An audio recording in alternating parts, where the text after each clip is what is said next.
Good morning बच्चों। हम science में हीट वाला चैप्टर पढ़ रहे हैं, तो आज हम हीट के चैप्टर में ट्रांसफ़र ऑफ हीट पढ़ेंगे।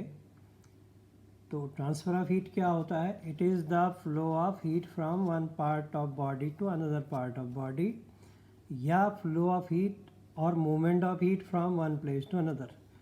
तो जैसा कि आप जानते हैं, हीट जो होती है वो एक जगह से दूसरी जगह तक जा सकती है बॉडी में से हो करके।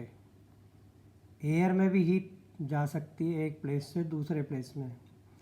तो जो हीट का ये जो जाना होता है एक जगह से दूसरी जगह, तो इसको कहते हैं ट्रांसफ़र ऑफ हीट। हीट जो होती है वो हाई टेम्परेचर से, मतलब जो गर्म चीज़ होती है वहाँ से उस तरफ को जाती है जिधर को ठंडा होता है। कहने का मतलब heat flows from higher temperature to lower temperature.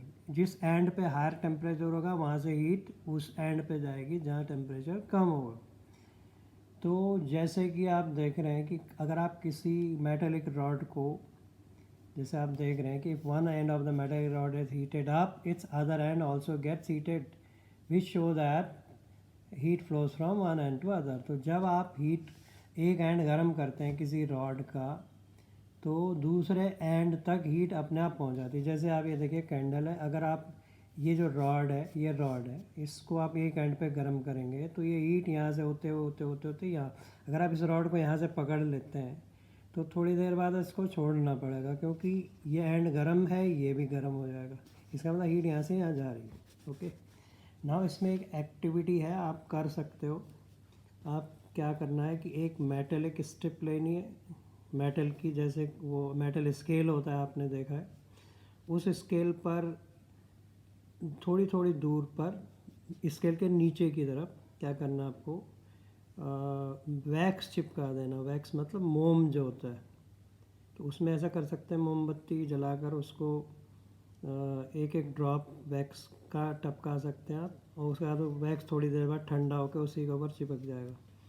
तो अब जब फिर आप दोबारा कैंडल जलाएंगे तो जैसे हीट यहाँ पर जल रही है तो यहाँ से हीट शुरू होगी, तो हीट इस तरफ को जाएगी, क्योंकि यहाँ ज़्यादा गर्म होगा, इधर ठंडा होगा। तो जो हीट यहाँ से जाएगी तो हीट यहाँ से चलना शुरू होगी। तो पहले ये वाला, ये वैक्स मेल्ट करेगा, फिर ये बाद में करेगा, बाद में। इसका मतलब हीट ट्रैवल कर रही है ऐसे।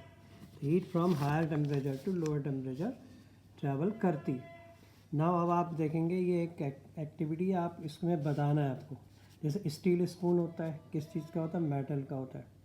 तो क्या ये दूसरे एंड पे गर्म हो जाता है? हाँ, हो जाएगा। प्लास्टिक स्केल, अगर आप प्लास्टिक स्केल को एक एंड से गर्म करना शुरू करोगे दूसरे एंड पे हो जाएगा। तो प्लास्टिक स्केल क्योंकि प्लास्टिक का बना होता है, दूसरे एंड पे गर्म हो जाएगा? नहीं होगा, नो। ऐसी वुडन रॉड है, वुडन रॉड है, अगर आप उसको जैसे लकड़ी की बनी होती है वुडन रॉड, तो अगर आप उसको एक एंड से गर्म करोगे तो एक एंड पे गर्म करोगे तो लकड़ी जल जाएगी, दूसरे एंड पे ठंडा ही रहेगा, मतलब वो आप दूसरे एंड तक हीट नहीं पहुंचेगी। तो ये एक्टिविटी है जो बताती है कि एक किसी भी बॉडी में हीट एक एंड से दूसरे एंड जाती कि नहीं जाती।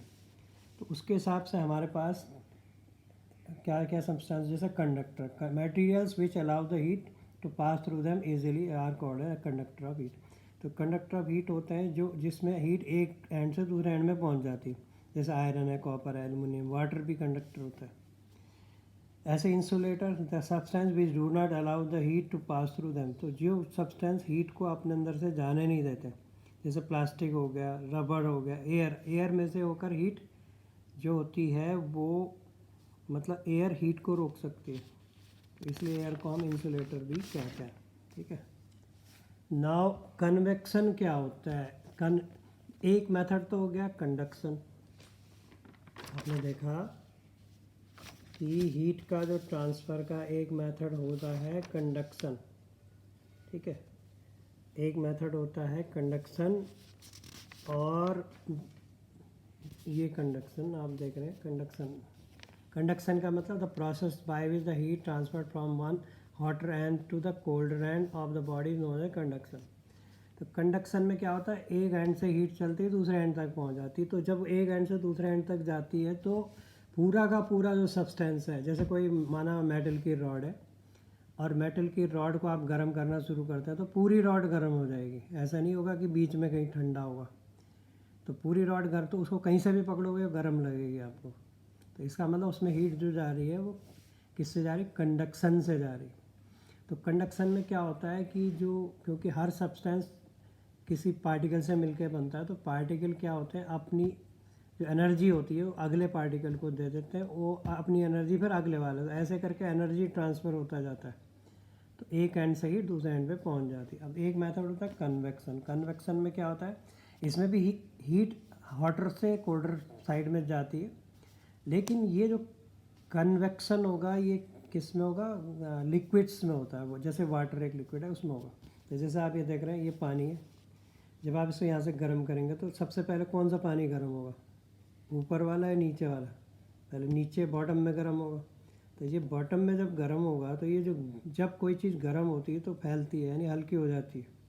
और जब हल्की हो जाएगी, जैसे कोई पानी है, वाटर है, इधर हल्का हो जाएगा तो ऊपर की तरफ जाएगा, और ऊपर वाला जो ठंडा पानी है वो थोड़ा भारी होता है, तो वो हैवी होता है, नीचे की ओर आएगा। तो ऐसे करके जो गर्म होगा ऊपर जाएगा, हैवी नीचे आएगा। तो ऐसे करके एक करंट बन जाएगी, इसको बोलते हैं कन्वेक्शन करंट। कन्वेक्शन, ये जो ऊपर की तरफ जा रहा है ये हॉट वाटर है, जो नीचे की ओर आ रहा कोल्ड वाटर है। तो ये कन्वेक्शन करंट से पूरा का पूरा वाटर आपका क्या होता है, गर्म हो जाता है। ठीक है, तो यहाँ पर एक और एग्जांपल है हमारा कन्वेक्शन करंट का। ये देखिए, जैसे ये मोमबत्ती जल रही है, ये एक हाथ आपने मोमबत्ती के ठीक ऊपर रख दिया, एक साइड में रख दिया, तो ऊपर वाले हाथ को गर्म, हथेली को गर्म महसूस होगा। क्यों? क्योंकि ऊपर की तरफ जब यहाँ से मोमबत्ती जल रही है तो हवा जो होगी, गर्म हवा ऊपर जाएगी, ऊपर की तरफ, तो हथेली की तरफ, ऊपर वाली हथेली की ओर जाएगी। तो ये गर्म, अब जब आप साइड में रखेंगे तो वो जो गर्म हवा साइड में नहीं जाती, ऐसे नहीं मूव करती, गर्म हवा ऊपर मूव करती है, इसलिए इस हाथ को गर्म नहीं रहेगा। ठीक है, तो इस तरीके से, तो ये जो कन्वेक्शन करंट है, चाहे वो एयर में या लिक्विड में, दोनों में हो सकती है।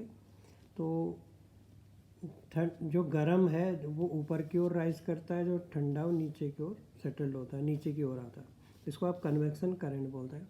तो आज हमने आपको बताया कि हीट का ट्रांसफ़र क्या होता है, और कैसे सब्सटेंस में एक एंड से हीट दूसरे एंड में पहुंचती है, और कंडक्शन क्या होता है और कन्वेक्शन क्या होता है। तो इसके बाद हम अगले चैप्टर में पढ़ेंगे। Thank you.